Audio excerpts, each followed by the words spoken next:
નમો નિયંતાણં સિદ્ધાણં નમામિ નમો વસાયણં નમો way સર્વ સાવણં એષુ પંચન મુક્તારો સર્વ પાવપણાસણો મંગલાણં ચ સર્વેસીમ પરમં હવૈ મંગલમ પરમં હવૈ મંગલમ. ઓમ નમો નારાયણ ઓમ નમો સૂયસ ઓમ નમો સૂય દેવ્યાય ઓમ નમો વાયનાર્યસ ઓમ નમો બંભીએ લેવીએ.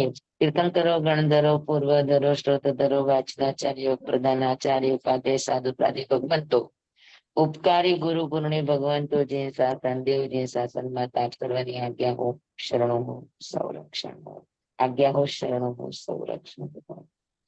હાજી વંદના કરવી છે મચ્છર કરી વંદા બેન હા કરી લઈએ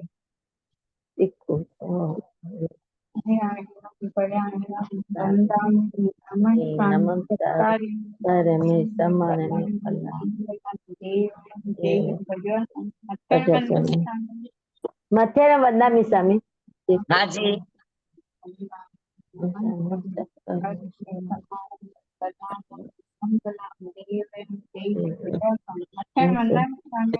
મથેર વંદામી સ્વામી.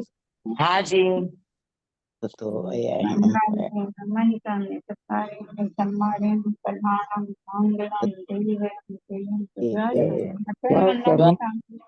સ્વામી મથેર વંદામી. હાજી હાજી હાજી.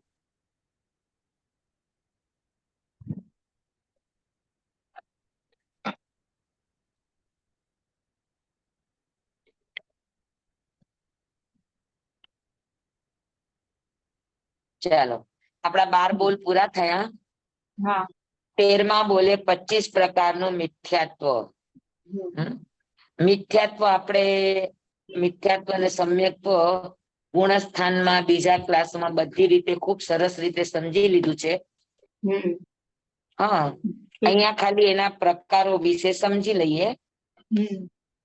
અભિગ્રહિક મિથ્યાત્વ કોઈ પણ એક વસ્તુને પકડી રાખવી ખોટું છે જાણવા છતાં આગ્રહથી કોઈ પણ વસ્તુને પકડી રાખવી અભિગ્રહિક મિથ્યાત્વ છે. હા હું કઉ છું તે જ સાચું સાચું છે તે મારું એવું નહીં. હું જે કઉ છું તે જ સાચું મારું જે છે તે જ સાચું. આવી રીતે કોઈ પણ એક વસ્તુને પકડી રાખો પછી એને છોડે નહીં એને અભિગ્રહિક મિથ્યાત્વ કહેવાય. રાજપ્રશ્ની એની અંદર પરદેશી રાજાને ઓલા 4 મિત્રો ફોરેન કમાવા માટે ગયા અને પરદેશથી કમાઈને પાછા આવતા હતા તો રસ્તામાં એને આખી લોખંડની ખાણ મળી. તો કે ચાલો ને આપણે લોખંડ લઈ લઈએ થોડુંક સાથે. એટલે એને લોખંડ લીધું. થોડાક આગે ગયા તો લોખંડ માંથી એને ચાંદીની ખાણ મળી.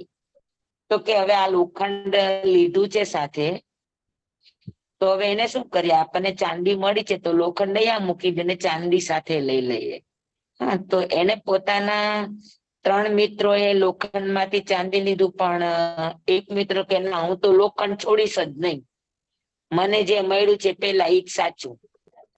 એટલે પછી એને ચાંદી નહીં લીધી એને ખાલી લોખંડ ને લોખંડ જ રાખ્યું. પછી ત્યાંથી આગળ ગયા તો સોનાની ખાણ નીકળી. તો ચાંદીની ખાણ 3 મિત્રોએ ચાંદી લીધી હતી એને મૂકી દીધી ને એની બદલે એને સોનું લીધું. કેમ કે એક માણસ તો આખર જેટલું ઉપાડી શકે એટલું જ ઉપાડી શકે પણ ઓલા લોખંડ વાળા એ ન ચાંદીમાં બદલું કે ન લોખંડમાં બદલું ન સોનામાં બદલું. પછી ત્યાંથી આગળ ગયા એટલે રત્ન હીરાની ખાણ આવી. તો આ લોકોએ વિચાર કર્યો કે સોના ચાંદી એને કરતા વધારે મૂલ્યવાન હીરા છે તો આપણે શું કામ ન હીરા લઈ લઈએ. એટલે સોનું પણ લીધું તું એ મૂકી દીધું ચાંદી લીધી હતી એ મૂકી દીધી ને અહીંયા આગળથી એને એટલા જ ભારના એને હીરા લઈ લીધા કે એક હીરો વેચશું તો પણ આપણને ઘણું બધું મૂલ્ય મળશે. એને ઓલા મિત્રને પણ બહુ સમજાયું કે તું તારું આ લોખંડ ઉપાડે છે જેટલું વજન એની કરતા એના બદલામાં હીરા લઈ લે તો તને ઘણું મળશે પણ ઓલો મૂકવા તૈયાર નહીં મેં કર્યું સાચું મેં લીધું એ સાચું. તો એને ઠેસથી એ લોખંડ છોડ્યું નહીં અને આ લોકો એ ચાંદી સોનું બધામાં બદલાવતા ગયા, હીરા લીધા અને હીરા લઈને ઘરે ગયા, એક એક હીરો વેચો તો એને મબલક એવો પૈસો મળ્યો અને બધા સુખી થઈ ગયા. અને જેને લોખંડ ને લોખંડ જ પકડી રાખ્યું હતી ત્યાં ને ત્યાં રહ્યો.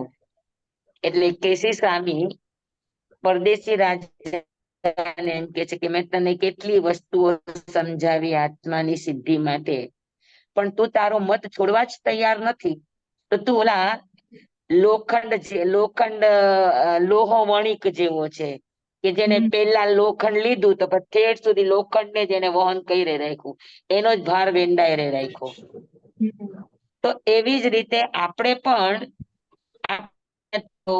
ધારણાઓ આપણું આપણું આપણું આપણું એ જ સાચું એમ આપણે પકડી રાખી આપણી મતને, આપણી ધારણાને, આપણા વિચારોને, આપણી માન્યતાઓને, આપણા મતને તેને પકડી રાખ્યા. પણ બીજા કોઈ સારા વિચારો આવે તો એને સ્વીકારવા માટે આપણે આપણી જાતને ખુલ્લી મૂકી શકતા નથી, એટલું આપણું વિશાળ કે ઉદાર મન કરી શકતા નથી. હે ને? તો એને કહેવાય અભિગ્રહિક મિથ્યાત્વ. સમજાણું બરાબર? ખોટું છે એ સમજાય, ખોટું છે એ સમજાય અને એનાથી આ સારું છે એ સમજાય તો માણસ ખોટાને છોડીને સાચામાં જાય. પણ જેને પોતાનું ખોટું જ ન લાગે તો એ ક્યાંથી બદલશે? સમજાણું?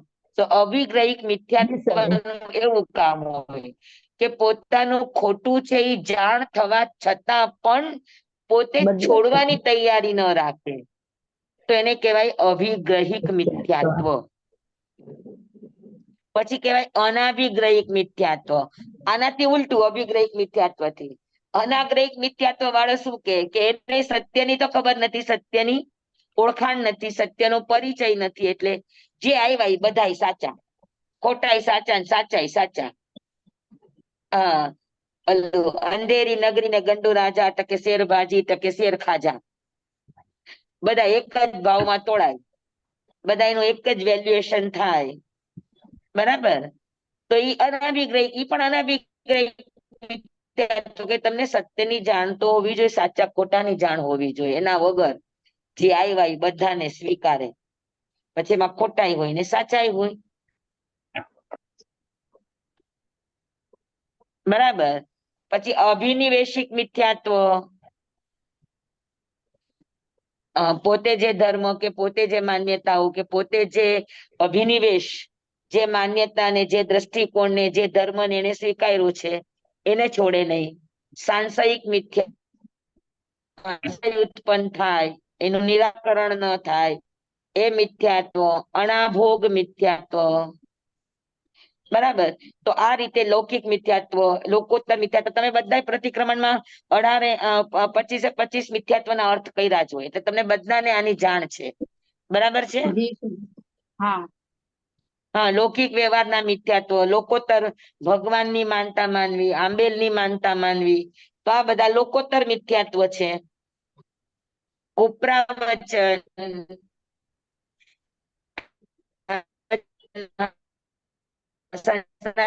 શોધવાની સંભાવના હોય તે બધા કુપ્રવચન કહેવાય, નિર્ગ્રંથ પ્રવચન ન કહેવાય.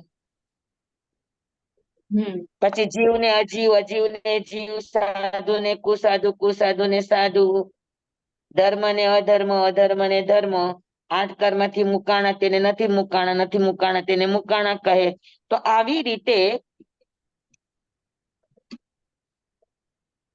જીન માર્ગથી અધિકું વિપરીતું, ઓછું અધિકું વિપરીતું પરુપેતો મિથ્યાત્વ, અવિનય મિથ્યાત્વ, અક્રિયા મિથ્યાત્વ, અજ્ઞાન મિથ્યાત્વ અને અશાતના મિથ્યાત્વ. બરાબર? તો આ 25 પ્રકારના મિથ્યાત્વ જે હે એટલે છોડવા લાયક છે, પણ છતાં એમાં આપણો આત્મા ફસાયેલો રે તો આ 25 પ્રકારના મિથ્યાત્વ છે. સમજાણું બધાને?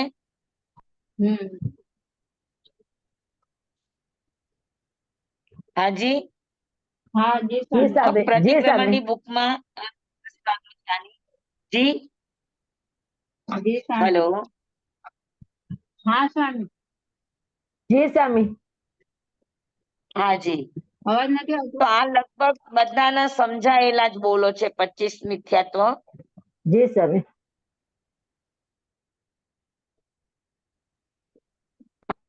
આપણે આ સમય લઈએ. હા હા સ્વામી. સમજાઈ ગયું 13મા બોલનું 25 મિથ્યાત્વ? જી જી સ્વામી. સ્વામી. હવે 14મે બોલે 9 તત્વના જાણપણાના 115 બોલ.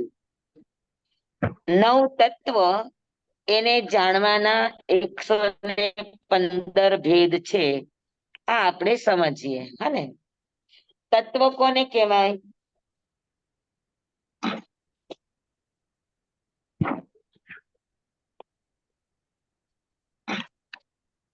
તત્વ કોને કહેવાય?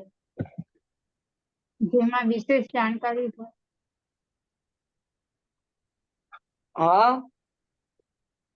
વસ્તુનું સ્વરૂપ વિશેષ રીતે જણાવતા હોય. જાણકારી હોય. ધર્માશ્રિતાય અધર્માશ્રિતાય સ્વયં રહેનાર હોય તે જીવ અજીવ વસ્તુનું સાચું સ્વરૂપ. સ્વરૂપે રહેનાર.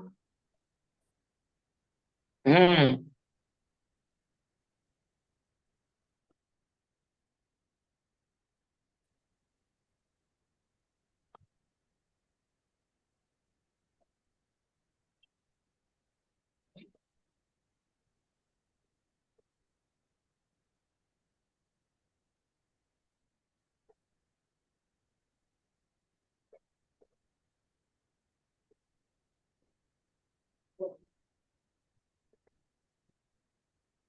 તત અને ત્વ. તત એટલે પદાર્થના, પદાર્થનો, ત્વ એટલે પદાર્થપણું. તત એટલે પદાર્થ અને ત્વ એટલે પદાર્થપણું.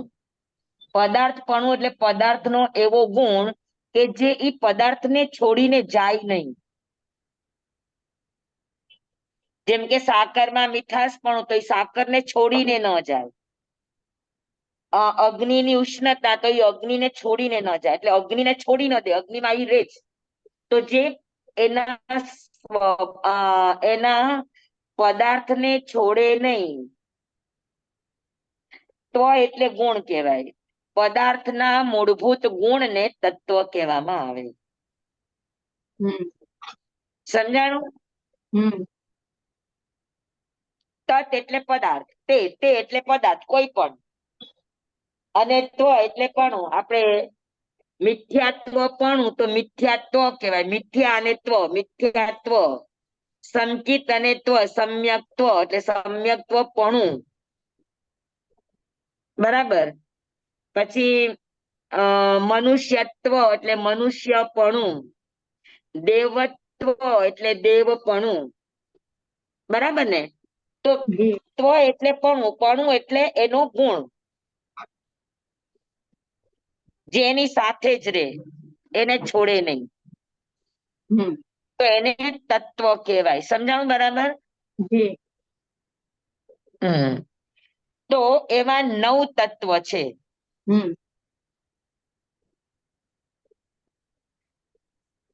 તત્વ કોઈ દિવસ ખરાબ ન હોય. એક વાત ધ્યાનમાં રહેજો. તત્વ હંમેશા હંમેશા જીવને એના ગુણ સુધી, મૂળભૂત ગુણ સુધી લઈ જવા વાળો હોય. તત્વ એ છે. 9 તત્વમાં પેલું તત્વ છે જીવ તત્વ.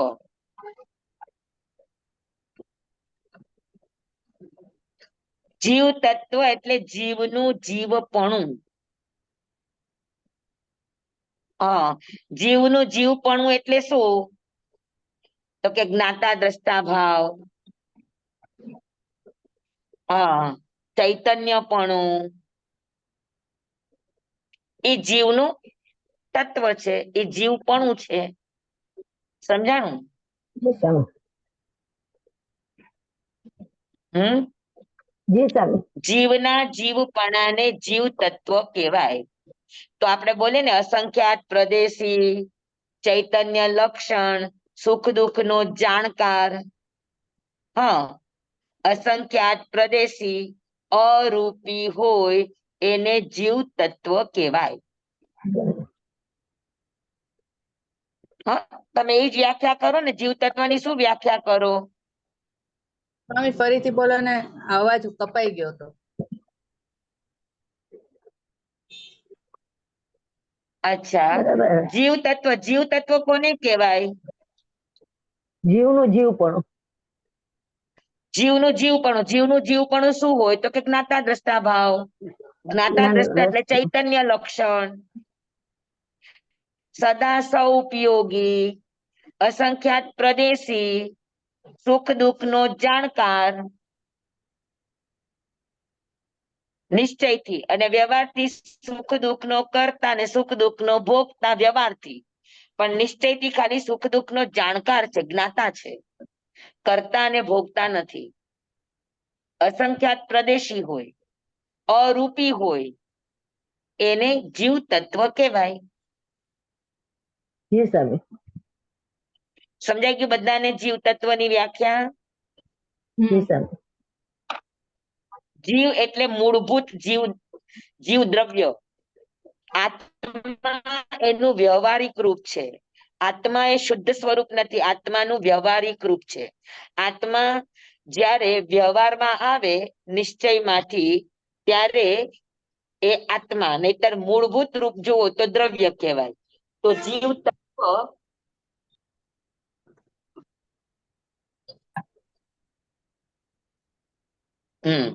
તો એ જીવ તત્વ, હાજી અવાજ બહુ કપાય છે, નથી સંભળાતું.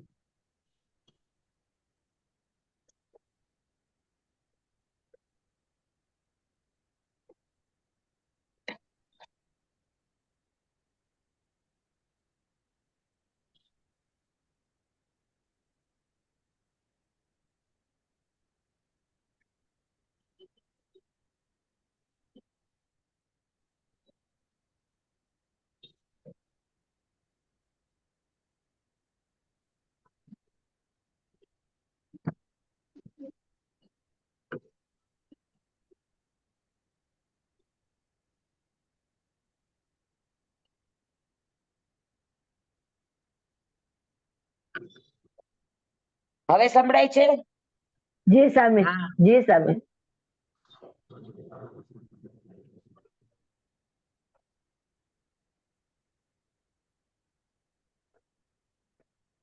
હા, તો જીવ તત્વ આખા લોકમાં વ્યાપ્ત છે. તો જીવનું જીવપણું, જીવનું ચૈતન્યપણું, જીવનું સદા ઉપયોગી લક્ષણ કયા કયા જીવમાં મળે? તો કે એકેન્દ્રિય થી લઈને પંચેન્દ્રિય સુધી બધામાં મળે. તો અહીંયા આગળ જીવના સંક્ષેપથી 14 ભેદ બતાવ્યા છે.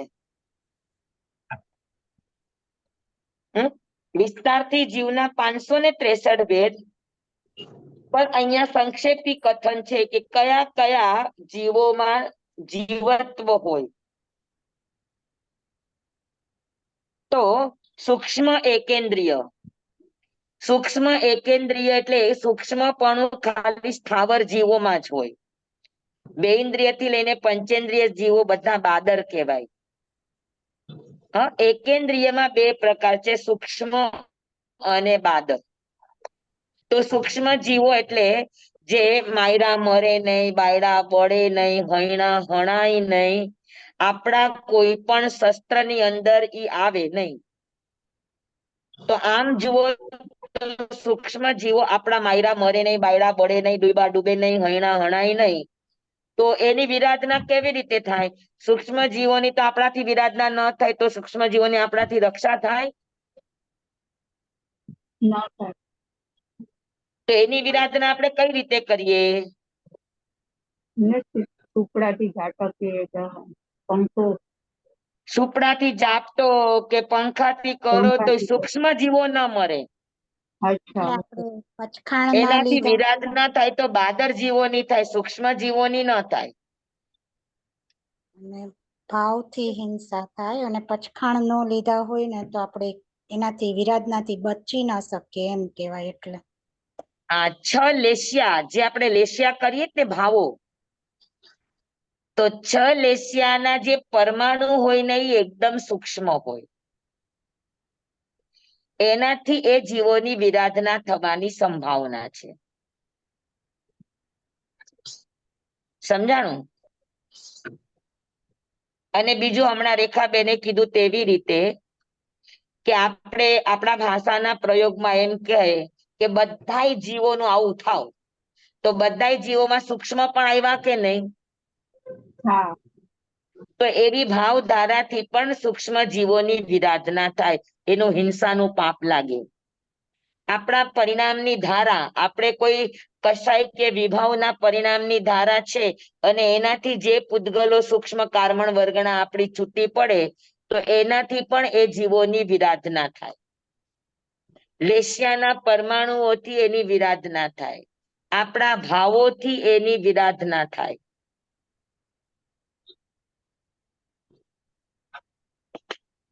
સમજાણું? જી સ્વામી. તો સૂક્ષ્મ જીવોમાં કોણ આવે? પૃથ્વી, પાણી, અગ્નિ, અગ્નિ, વાયુ. વાયુ અને વનસ્પતિ.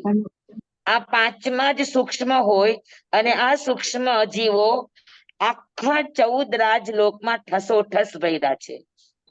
સૌથી વધારે વનસ્પતિના જીવો, એનાથી ઓછા વાયુકાયના જીવો, એનાથી ઓછા તેવકાયના જીવો, એનાથી ઓછા અપકાયના જીવો અને એનાથી ઓછા પૃથ્વીકાયના જીવો. તો સૂક્ષ્મ એકેન્દ્રિય, પછી બાદર એકેન્દ્રિય. બાદર એકેન્દ્રિય એટલે જે માયરા મરે, હૈણા હણાય, બાયડા બળે, પાણીમાં ડૂબે, બે ભાગ થાય, આપણા શસ્ત્રથી જેની હિંસા થાય, સુપડાથી કે જે અગ્નિની જે છકાય જીવોની વિરાધના આપણે જનરલી વ્યવહારમાં થતી હોય, તો એ રીતે બાદર જીવોની વિરાધના થઈ શકે, એની જીવ હિંસા થઈ શકે, તેવા બાદર જીવો છે.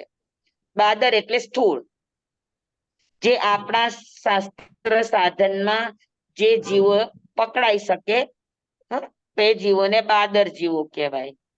તો બાદર એકેન્દ્રિય એ પણ પૃથ્વી, પાણી, અગ્નિ, વાયુ, વનસ્પતિ. પછી 2 ઇન્દ્રિય જીવો, 2 ઇન્દ્રિય વાળા, 3 ઇન્દ્રિય જીવો, 3 ઇન્દ્રિય વાળા, 4 ઇન્દ્રિય જીવો, 4 ઇન્દ્રિય વાળા, અસંગની પંચેન્દ્રિય. અસંગની પંચેન્દ્રિય એટલે મન વગરના પંચેન્દ્રિય જીવો. સમૂર્છિ મનુષ્ય મન વગરના. પછી જળચર, સ્થળચર, ઉર પરિસર, ભુજ પરિસર, ખેચર, એમાંય પણ મનવાળા હોય ને મન વગરના પણ હોય. વરસાદ આવે અને દેડકા ઉત્પન્ન થાય, વરસાદ આવે અને સાપ નીકળે. થાય, પણ એને મન ન હોય. તો અસંગની પંચેન્દ્રિય. પછી સંઘની પંચેન્દ્રિય. સંઘની પંચેન્દ્રિય એટલે મનવાળા પંચેન્દ્રિય જીવો, નારકી, દેવતા, આપણે કર્મભૂમિના મનુષ્ય, જુગલ્યા મનુષ્ય એટલે ગર્ભજ મનુષ્ય, એ બધા સંઘની હોય. બરાબર? દેવતા એ પણ સંઘની હોય. તો સૂક્ષ્મ એકેન્દ્રિય, બાદર એકેન્દ્રિય, 2 ઇન્દ્રિય, 3 ઇન્દ્રિય, 4 ઇન્દ્રિય, અસંગની પંચેન્દ્રિય અને સંઘની પંચેન્દ્રિય. તો કેટલા ભેદ થયા? 7. સાત. આ 7ના અપર્યાપ્તા અને 7ના પર્યાપ્તા, તો કેટલા થયા? 14. 14 ભેદ થયા. સમજાણું બધાને? જી સ્વામી. પર્યાપ્તા અપર્યાપ્તા કોને કહેવાય? તમને સમજાવી દીધું છે. હા. કોને કહેવાય? એને પૂરી બધી જ ઇન્દ્રિય પૂરેપૂરી મળેલી હોય એ પર્યાપ્ત. ઇન્દ્રિય નહીં, એ જીવને જેટલી પર્યાપ્તિ મળવાની છે તે મળી સ્વયોગ્ય જાય. પર્યાપ્તિ. જે સ્વયોગ્ય જીવોને જેટલી પર્યાપ્તિ પર્યાપ્તિ હોય, ના કરે. એટલે સ્વયોગ્ય પર્યાપ્તિ, જેને જેટલી મળવાની હોય, આપણે એને એક શબ્દમાં કેવું હોય તો શું કહેવાય? તો કે સ્વયોગ્ય પર્યાપ્તિ પૂરેપૂરી મેળવે એને પર્યાપ્તા કહેવાય. અને મેળવ્યા પેલા અધૂરામાં જ મૃત્યુ પામે એને અપર્યાપ્તા કહેવાય. બરાબર? જી. તો સૂક્ષ્મ એકેન્દ્રિય, બાદર એકેન્દ્રિય ને કેટલી પર્યાપ્તિ હોય? તો કે 4 હોય.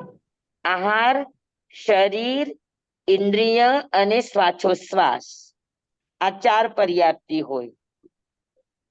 તો 4 પર્યાપ્તિ પૂરી કરે તો પર્યાપ્તા, 4 પર્યાપ્તિ પૂરી કર્યા પેલા મૃત્યુ પામે તો અપર્યાપ્તા.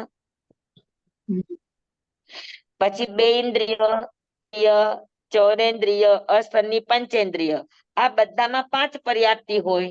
આહાર, શરીર, ઇન્દ્રિય, શ્વાસોશ્વાસ અને ભાષા અસંગની છે એટલે મન પર્યાપ્તિ ન હોય.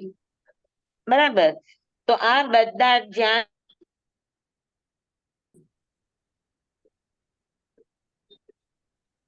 એકેન્દ્રિય 4 બાંધે અપર્યાપ્તા, એ 5 પૂરી બાંધે તો પર્યાપ્તા. બરાબર. અને સંઘની પંચેન્દ્રિય એને 6 પર્યાપ્તિ હોય મન ભરી. તો જ્યાં સુધી એ 6 પર્યાપ્તિ ન બાંધે પેલા મૃત્યુ પામે તો એને અપર્યાપ્તા કહેવાય. 6 પર્યાપ્તિ પૂરેપૂરી બાંધે એને પર્યાપ્તા કહેવાય. આ શરીર, ઇન્દ્રિય, શ્વાસોશ્વાસ, ભાષા અને મન.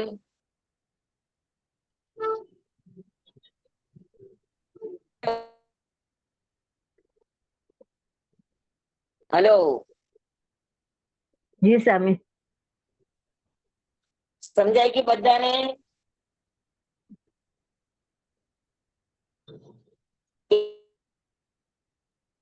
જી સ્વામી, સમજાઈ ગયું.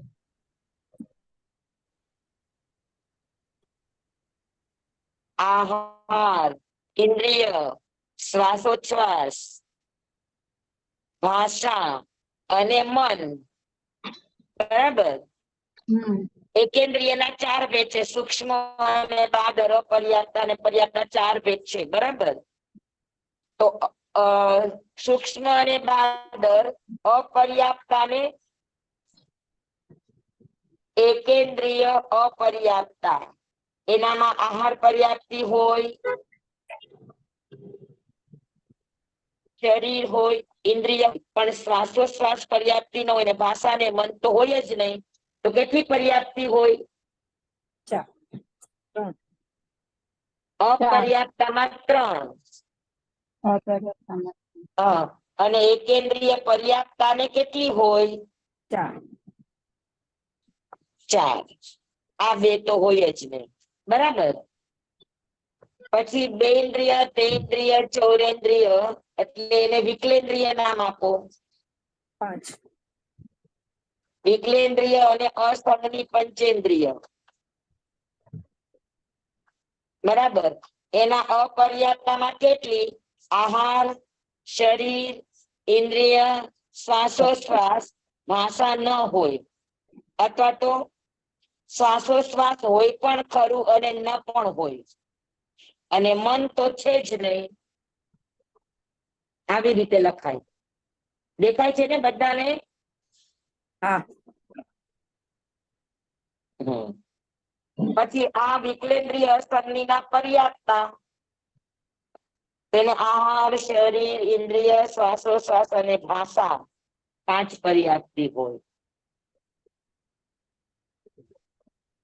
પછી આવે સંગનીના અપર્યાપ્તા. તો એને આહાર હોય, શરીર હોય, ઇન્દ્રિય હોય, શ્વાસોશ્વાસ હોય પણ ખરું અને ન પણ હોય. ભાષા હોય પણ ખરું અને ન પણ હોય. પણ મન ન હોય.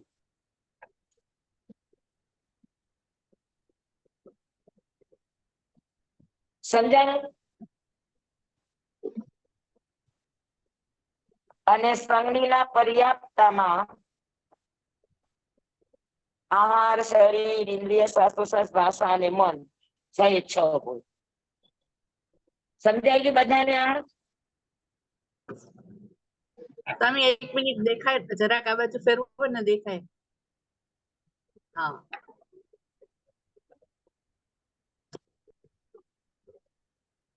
અસંગની તમે કપાઈ જાય છે. આ સાઈડ ફેરવો. કઈ બાજુ રાખવું? બસ બરોબર હા, બરોબર. બસ બરોબર. હવે બરોબર બરોબર. આ બરાબર બરાબર છે.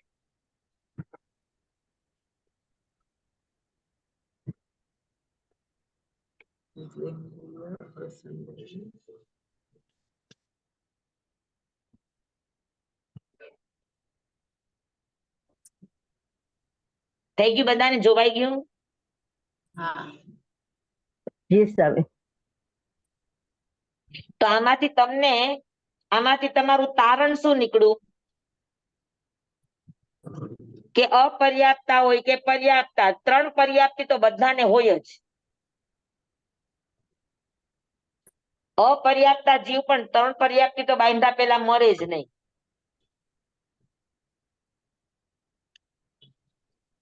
જી બરાબર. એકને માટે 4 પર્યાપ્તિ પર્યાપ્તતા ગણાય અને એકને માટે વિકલેન્દ્રિય માટે 4 પર્યાપ્તિ અપર્યાપ્તતા ગણાય. એને 5 પર્યાપ્તિ આવે તો પર્યાપ્તતા, અને 5 પર્યાપ્તિ સંગીને મળે તો અપર્યાપ્તતા અને 6 મળે તો પર્યાપ્તતા.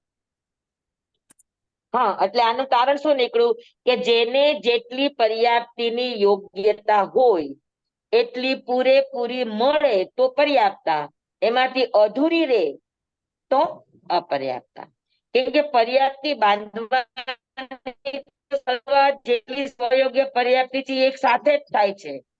6 વાળા એક સાથે 6 બાંધે, 5 વાળા એક સાથે 5 બાંધવાની શરૂઆત કરી દે, 4 વાળા એક સાથે 4 બાંધવાની શરૂઆત કરી દે, પણ પૂરી થવાનો કાળ પાછળ હોય.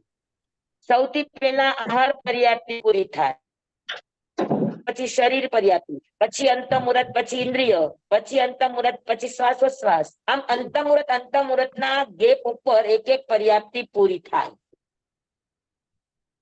તો પૂરી થવાનો સમય આગળ પાછળ છે, શરૂ થવાનો સમય બધાનો એક સાથે હોય. એક સાથે છે. સમજાઈ ગયું બધાને? હાજી હા હાજી સ્વામી. હા. તો જીવ તત્વના 14 બોલ. કેટલા બોલ? 14. આપણે 115 કરવાના છે કે જાણવા જેવા. જીવ તત્વમાં જાણવા જેવા બોલ. આપણે જીવ તત્વને જાણી રહ્યા છે, તો જીવ તત્વના 115 બોલ છે. સંક્ષેપથી, વિસ્તારથી ઘણા બધા છે, સંક્ષેપથી 115 છે. તો 115 માં જીવ તત્વના કેટલા? તો કે 14. બરાબર. અજીવ તત્વ, અજીવ તત્વ કોને કહેવાય? તો કે જે ચૈતન્ય લક્ષણ રહિત હોય, સુખ દુઃખ ને જાણે નહીં, સુખ દુઃખ ને વેદે નહીં. બરાબર. પછી એ સંખ્યાત પ્રદેશી પણ હોય, અસંખ્યાત પ્રદેશી પણ હોય ને અનંત પ્રદેશી પણ હોય. હા, તો એને, અને લોક વ્યાપી હોય, એને અજીવ તત્વ કહેવાય. બરાબર. આકાશના અનંત પ્રદેશ, ધર્માસ્તિકાયના અસંખ્યાત, અધર્માસ્તિકાયના અસંખ્યાત, કાળને પ્રદેશ નથી. બરાબર. અને પૂદગલ સંખ્યાત પ્રદેશી પણ હોય, અસંખ્યાત પ્રદેશી પણ હોય ને અનંત પ્રદેશી પણ હોય. તો અજીવ તત્વની અંદર ધર્માસ્તિકાય, અધર્માસ્તિકાય, આકાશ, કાળ અને પૂદગલ, આ 4 આવે. બરાબર છે. તો અજીવના 14 ભેદ. જેમ જીવના 14 હતા એમ અજીવના પણ 14 ભેદ.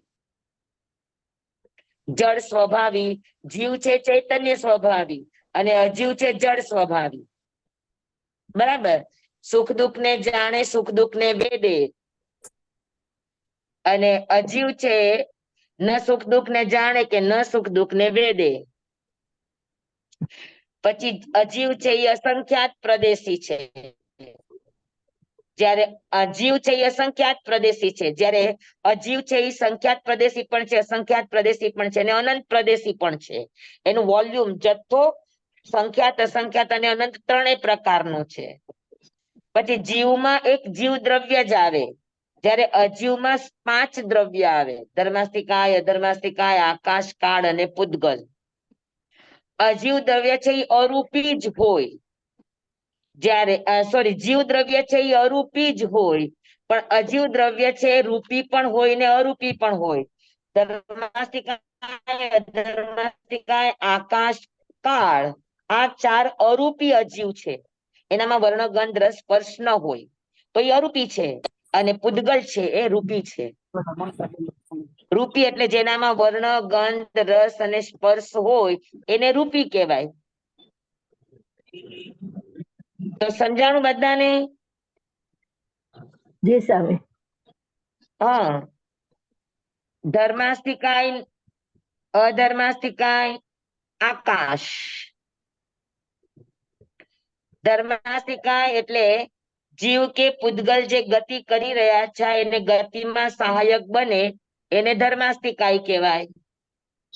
પછી જીવ અને પૂદગલ જે સ્થિર છે એને સ્થિરતામાં સહાય કરે એને અધર્માસ્તિકાય કહેવાય. આકાશ બધા દ્રવ્યોને જગ્યા આપે. કાળ બધાનું પરિવર્તન કરે, જીવ અને અજીવની પર્યાયોનું. અને પૂદગલ મળે, વિખરાય, સડે, ગળે,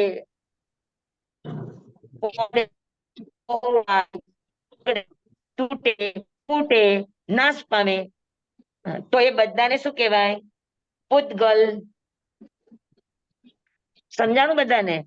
તો છ એ 6 દ્રવ્ય જીવ દ્રવ્ય અને અજીવના 5 દ્રવ્ય. તો અહીંયા અજીવના હવે 14 ભેદ બતાવે છે. તો કે ધર્માસ્તિકાય, અધર્માસ્તિકાય અને આકાશ આ ત્રણેયના સ્કંદ, સ્કંદ દેશ અને સ્કંદ પ્રદેશ. અહીંયા ખાલી સ્કંદ ન કીધું, અરે ખાલી દેશ ન કીધું, સ્કંદ દેશ અને સ્કંદ પ્રદેશ.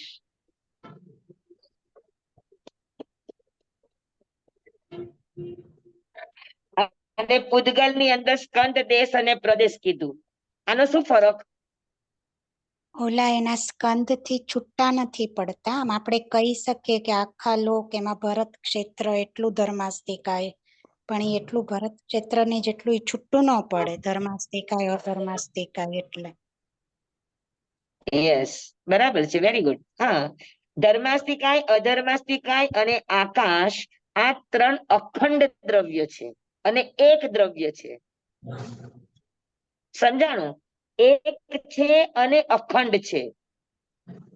તો એમાંથી એક પણ પ્રદેશ કે એક પણ કણી એનાથી છૂટી પડતી નથી, એની સાથે ને સાથે જ હોય.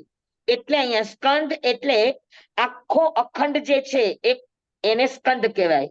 લોકવ્યાપી ધર્માસ્તિકાય, અધર્માસ્તિકાય અને લોકાલોક વ્યાપી આકાશ,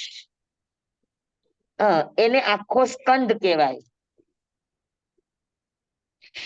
પછી સ્કંદ દેશ એટલે સ્કંદનો એક વિભાગ, પા, પોણો, અડધો એ વિભાગ, એ વિભાગને દેશ કહેવાય. પણ એ સ્કંદ થી છૂટો નથી પડતો એટલે સ્કંદ દેશ કહેવાય. જેમ કે લોકાકાશ, તો લોકનો આકાશ એ એક ટુકડો છે, અલોકનો આકાશ એ એક ટુકડો છે. લોક અને અલોક બંને આકાશ ભેગા થાય તો સ્કંદ બને. પણ લોકનો આકાશ એ સ્કંદ દેશ છે, અલોકનો આકાશ એ પણ સ્કંદ દેશ છે. બરાબર?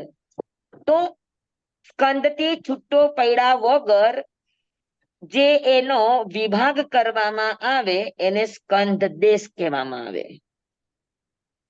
અને સ્કંદ પરમાણુ કોને કહેવાય?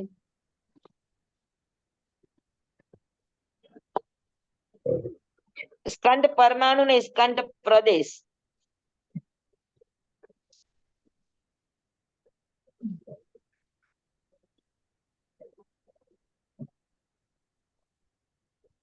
સ્કંદ પ્રદેશ કોને કહેવાય?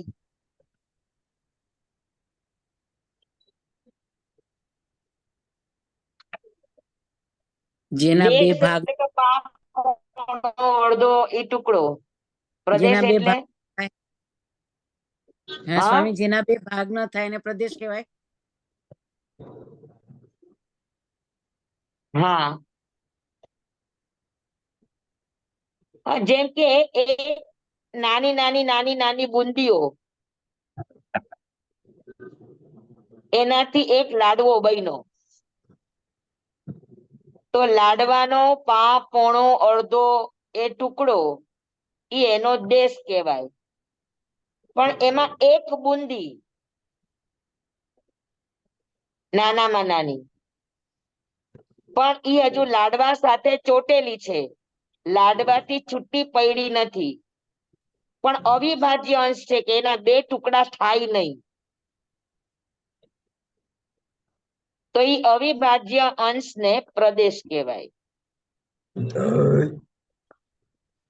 જોઈ લ્યો, આ લાડવો છે, એનો પા અડધો કે પોણો ટુકડો ઈ દેશ છે, પણ એક બુંદી જે લાડવા સાથે ચોટેલી છે એને કહેવાય પ્રદેશ, અને એ જ બુંદી છૂટી પડે એને કહેવાય પરમાણુ. બરાબર.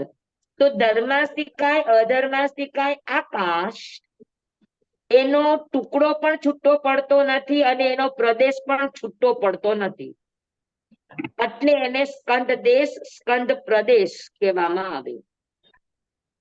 જ્યારે પૂદગલની અંદર આખો લાડવો ઈ સ્કંદ, પછી અડધો પાક કે પોણો ટુકડો ઈ દેશ, અને એક બુંદી પણ લાડવા સાથે ચોટેલી છે ઈ પ્રદેશ, અને એ જ બુંદી છૂટી પડે તો એને પરમાણુ કહેવાય. તો પૂદગલમાં ભેદ થાય, ભેદ થવો એ પૂદગલનો સ્વભાવ છે, મળવું વિખરાવવું એ પૂદગલનો સ્વભાવ છે. બરાબર. તો એના સ્વભાવ પ્રમાણે એ વિખરાઈ શકે, એ અખંડ દ્રવ્ય નથી. બરાબર. એટલામાં ખાલી સ્કંદ, દેશ, પ્રદેશ, પરમાણુ એવા 4 ભેદ છે. જ્યારે ધર્માસ્તિકાય, અધર્માસ્તિકાય અને આકાશ એની અંદર સ્કંદ, સ્કંદ દેશ અને સ્કંદ પ્રદેશ, આમ 3 વિભાગ થયા. એટલે 9 ભેદી થયા. 10મો કાળ, કાળ ના પ્રદેશ નથી એટલે એના સ્કંદ, દેશ, પ્રદેશ એવા વિભાગ ન થાય. કાળ એટલે કાળ, અનુરૂપ સમય, વર્તમાન સમય રૂપ કાળ. 10 ભેદ થયા. આ 10 અરૂપી અજીવના, અને પૂદગલાસ્તિકાય રૂપી છે એના 4 ભેદ, સ્કંદ, દેશ, પ્રદેશ, પરમાણુ. તો કુલ મળીને કેટલા થયા? 14. કુલ મળીને કેટલા ભેદ થયા? 14. સમજાણું?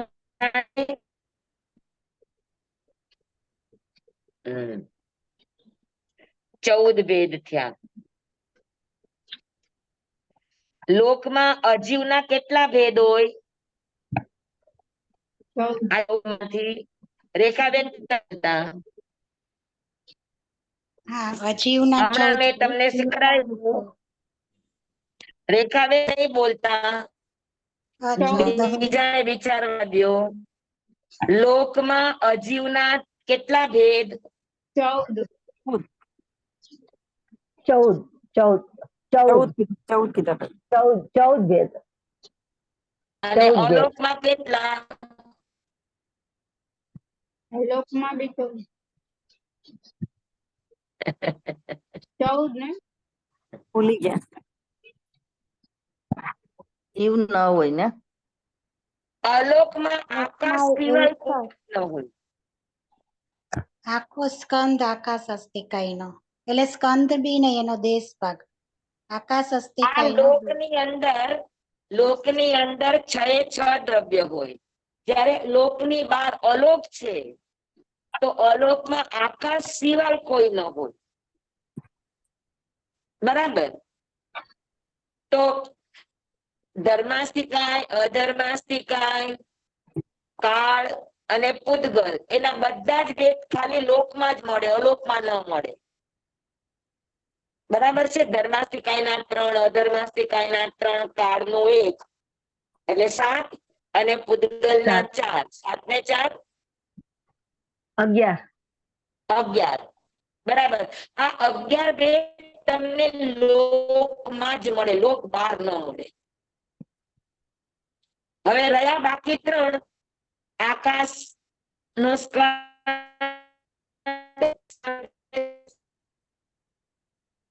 આકાશનો નો સ્કંદ ક્યારે થાય? લોક અને અલોક બંને ભેગા થાય ત્યારે, કે ખાલી લોકમાં કે ખાલી અલોકમાં? ભેગા થાય બેયમાં ત્યારે. હા, આકાશ એક દ્રવ્ય છે, અખંડ દ્રવ્ય છે.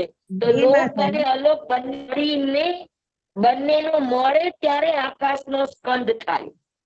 ખાલી અલોકમાં આકાશનો દેશ અને પ્રદેશ, ખાલી લોકમાં આકાશનો દેશ અને પ્રદેશ, એ બે ભેદ મળે, પણ આકાશનો સ્કંદ ન મળે. સ્કંદ તો બંને ભેગા થાય તો મળે. લોકાલોક કયો તો આકાશનો સ્કંદ હોય, પણ ખાલી લોક તો કે દેશ પ્રદેશ, ખાલી અલોક તો કે દેશ પ્રદેશ, પણ સ્કંદ ન હોય. સમજાણું? હલો, સમજાણું? શું કારણ? તો મેં તમને પહેલા શીખવાડ્યું કે આકાશ, ધર્માસ્તિકાય અધર્માસ્તિકાય, આકાશ એક દ્રવ્ય છે અને અખંડ દ્રવ્ય છે. તો આકાશ એક દ્રવ્ય કેવી રીતે થાય? લોકનું અલગ અને અલોકનું અલગ કરો તો બે આકાશ થઈ ગયા. આકાશ તો એક જ છે. તો એક ક્યારે કહેવાય? તો કે લોક અને અલોક બધું મેળવો ત્યારે એક આકાશ થાય. સમજાણું?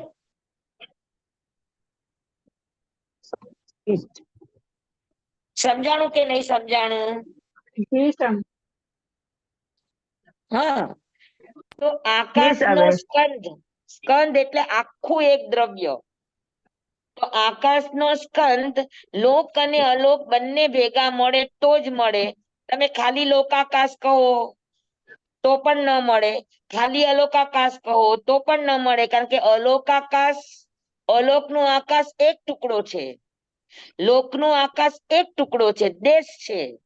એ બંનેને ભેગા કરો તો સ્કંદ બને. બને. સમજાણું? જી સાબી. એટલે અલોકાકાશમાં આકાશના બે ભેદ, સ્કંદ દેશ અને સ્કંદ પ્રદેશ. સ્કંદ નથી. લોકાકાશમાં પણ આકાશના બે ભેદ, સ્કંદ અને સ્કંદ દેશ અને સ્કંદ પ્રદેશ. અને બાકી ધર્માસ્તિકાયના 3, અધર્માસ્તિકાયના 3, કાળનો 1 અને પૂદગલના 4. બરાબર? તો 3 ને 3 6, 6 ને 1 7, 7 ને 4 11. અને આકાશના બે, દેશ અને પ્રદેશ, તો 11 ને 2 13. 13. લોકની અંદર અજીવના 13 ભેદ. કયો ન લીધો? આકાશનો સ્કંદ આખો. યસ, આકાશનો આખો સ્કંદ ન લીધો. Very good. હા, બરાબર છે. તો લોકની અંદર અજીવના 13 ભેદ, આકાશનો સ્કંદ છોડીને. અલોકની અંદર કેટલા ભેદ અજીવના?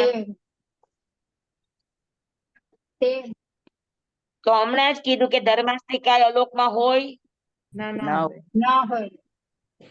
અધર્માસ્તિકાય અલોકમાં હોય. અલોકમાં કેટલા દ્રવ્ય હોય? લોકમાં ખાલી આકાશ. બે જ રહ્યા ને અલોકમાં ખાલી આકાશ હોય. તો આકાશના કેટલા ભેદ હોય અલોકમાં? બે ભેદ.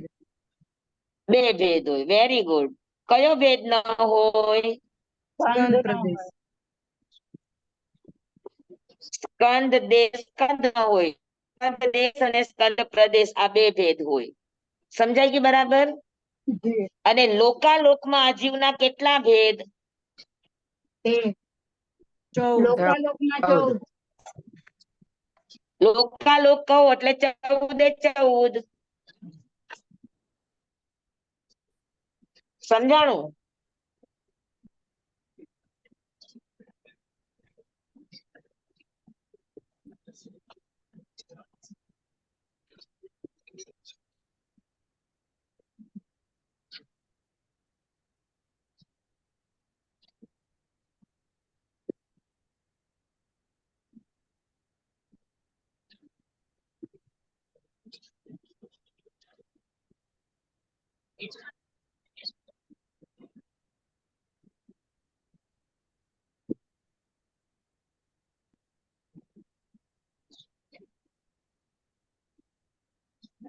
એક મિનિટ હો, જરાક વાર.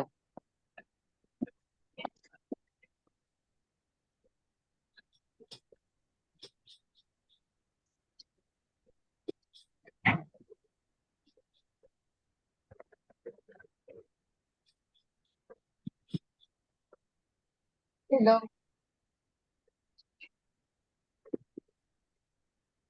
અવાજ મોબાઈલ નો અવાજ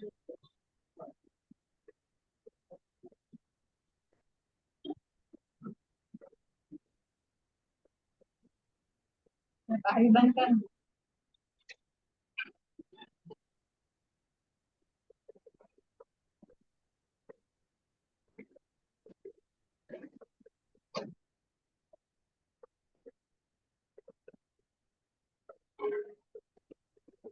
જુઓ, હવે તમારે જવાબ આપવાનો છે. પેલા જોઈ લ્યો. ધર્માસ્તિકાય સ્કંદ, ધર્માસ્તિકાય દેશ, ધર્માસ્તિકાય પ્રદેશ, અધર્માસ્તિકાય સ્કંદ, અધર્માસ્તિકાય દેશ, અધર્માસ્તિકાય પ્રદેશ, આકાશ સ્કંદ, આકાશ દેશ, આકાશ પ્રદેશ, કાળનો એક ભેદ. પછી પૂદગલાસ્તિકાય સ્કંદ, પૂદગલ નો દેશ, પૂદગલ નો પ્રદેશ અને પૂદગલ નો પરમાણુ. આ 14 ભેદ થયા. હા હવે તમારે જવાબ આપવાનો છે.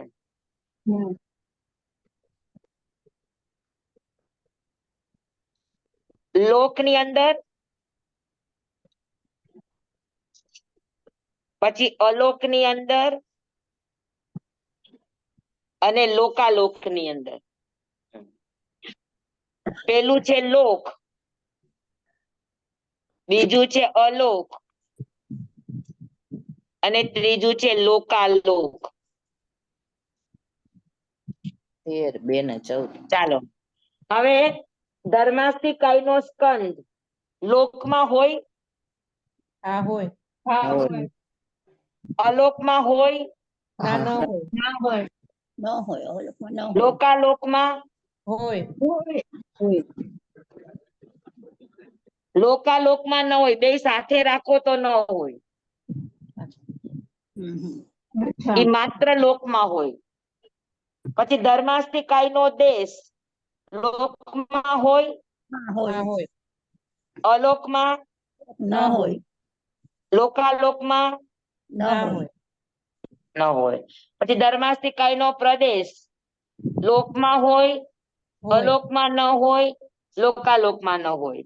અધર્માસ્તિકાય નો સ્કંદ દેશ પ્રદેશ ત્રણેય લોકમાં હોય, અલોકમાં ન હોય અને લોકાલોકમાં પણ ન હોય. પછી આકાશ આસ્તિકાય નો સ્કંદ લોકમાં ન હોય, અલોકમાં સ્વામી ન હોય, એક question લોકાલોકમાં છે. હોય. લોકમાં હોય.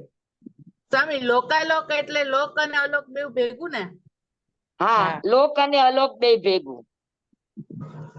તો પછી એમાં કેમ ન હોય? આપણે એમાં તો 14 કીધા ને ભેદ. પણ લોકની સાથે અલોક પણ છે એટલે ન હોય. ઓકે. બંને જગ્યાએ હોય તો બંને જગ્યાએ ન હોય એટલા માટે ના પાડી.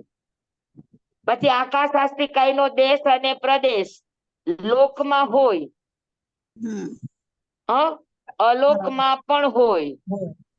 અને લોકાલોકમાં પણ હોય. કાળ લોકમાં હોય, અલોકમાં નહીં ને લોકાલોકમાં નહીં. પછી પૂદગલ ના સ્કંદ દેશ પ્રદેશ ને પરમાણુ આ ચારેય લોકમાં હોય, અલોકમાં ના હોય. અલોકમાં ન હોય લોકાલોકમાં અને લોકાલોકમાં પણ ન હોય ન હોય. જોઈ લ્યો.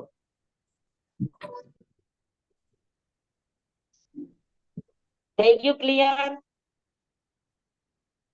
જી સ્વામી એનો સ્વામી. ફોટો પાડીને મોકશો આમાં વોટ્સએપમાં? હા, મૂકીશ. સમજાઈ ગયું બધાને? જી સાબી એકદમ ક્લિયર? જી. સમાસે અધોગસ્તા આકાશ આકાશ સ્વામી ચાલો. આગળના બોલની નોટ્સ આપવાની છે ને, જી આગળના બોલ જે ભણ્યા એની નોટ્સ આપણે ખાલી બે બોલ સુધીની જ નોટ્સ મૂકી છે ને? મને થોડુંક મારા ટાઈમિંગ નું થોડુંક મને વાંધો નથી નહીં, મેળ સ્વામી. થતો. કાંઈ પણ એવું કરો ને તો કે જેનું સરસ, જેમ કે રેખાબેન કે એનું લખાણ સરસ છે, તો આપડા આ બધા વિડીયો થયેલા જ છે ને, તો એમાંથી તારવીને લખી શકો તો લખો ને પ્લીઝ. પછી એમાં જે કંઈ પણ કરેક્શન કરવાનું હશે તો હું કરી દઈશ. હું લખું પણ મારું બહુ સ્લોલી લખાય છે. મેં તમને ક્યાં સુધીનું લખાણ આપ્યું છે? સ્વામી 2 બોલ સુધીનું પૂરું છે, અને પરીક્ષા લીધી હતી ને એટલે ઈ 2 બોલ સુધીનું બરોબર બધું જ બરોબર છે. ઓકે ઓકે ઠીક છે. તો જીવ અને અજીવ બધાને બરાબર સમજાઈ ગયા? 14 ભેદ 14 ભેદ. જી સ્વામી. જી સાહેબ જી સાહેબ હા, હવે આપણે બાકીના તત્વ છે, આપણો ટાઈમ આજનો થઈ ગયો છે. પુણ્યના 9 ભેદ. હવે પુણ્ય આ તત્વ છે, હા, પાપ આ તત્વ છે, એટલે તત્વને તત્વની રીતે સમજવાનું. બરાબર છે?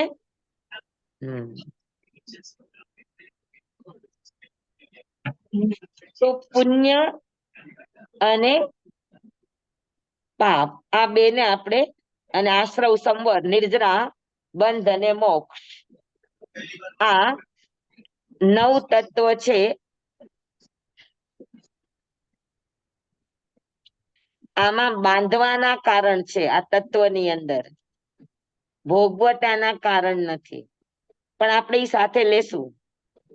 કેમ કે તત્વને સમજવું છે તો એના ભોગવટાના કારણ પણ લેવા પડે. હા, તો અવસરે આપણે પુણ્ય અને પાપના લેશું. બરાબર છે? જી સાહેબ જંબાઈ વચ્ચામીનમ વિનખરમ ચખરમ પયહીનમ વિનયહીનમ જોગહીનમ ગોસહીનમ સુટ્ટુદીનમ દુટુ પડી છે મકાલે કહું સજાવું, કાલે ન કહું સજાવું, અસજ્જાય સજ્જાયમ, સજાય ન સજાય એમ ભણતા ગણતા ચિંતવતા વિચારતા સુણતા સાંભળતા જ્ઞાનીઓના અનંત અનંત ભાવો છે, અનંત અનંત પર્યવો છે, અનંત અનંત ગમા છે, અનંત અનંત નહીં છે, અનંત અનંત નિક્ષેપ છે, અનંત અનંત રહસ્ય છે, અનંત અનંત ખુલાસાઓ છે. આમાંથી કોઈ પણ ભાવ ભેદ નહીં, નિક્ષેપ, ગમા, રહસ્ય, ખુલાસાનું સ્ખલન છદમસ્ત ભાવે મારા બોલવામાં, કહેવામાં, સમજાવવામાં આવ્યું હોય, આપના સાંભળવા, સમજવામાં આવ્યું હોય, તો અરિયલ સિદ્ધ કેવડી ગુરુ ભગવાન આપની સાક્ષી આત્મા પરમાત્માની સાક્ષીએ તસ્મે તસ્મે ચામી ડોકડો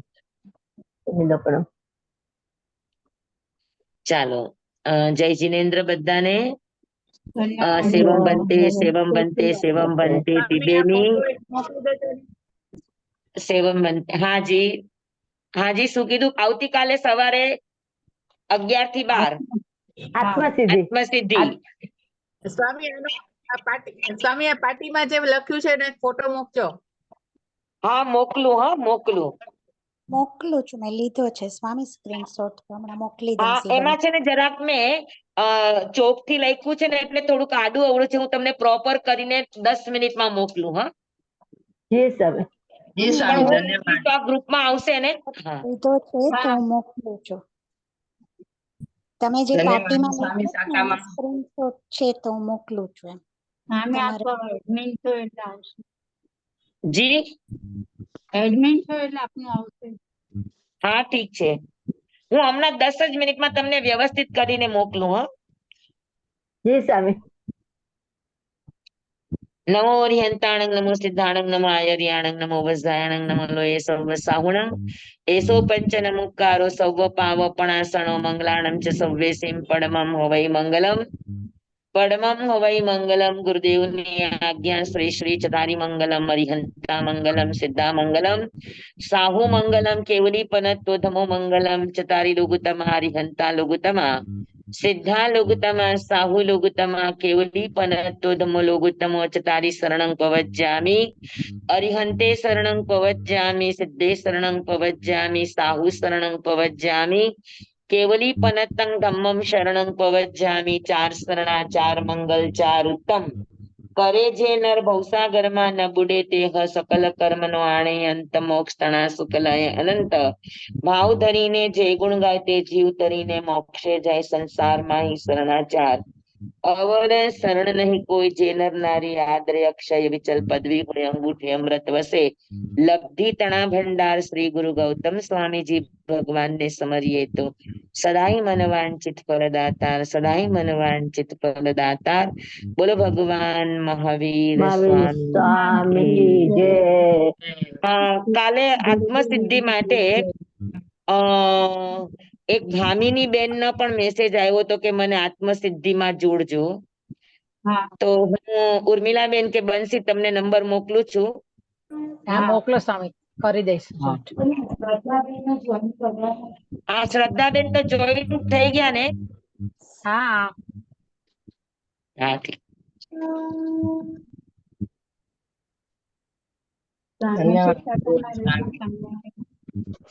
સાતામ રહેજો સ્વામી સ્વામી સાતામાં રહેજો.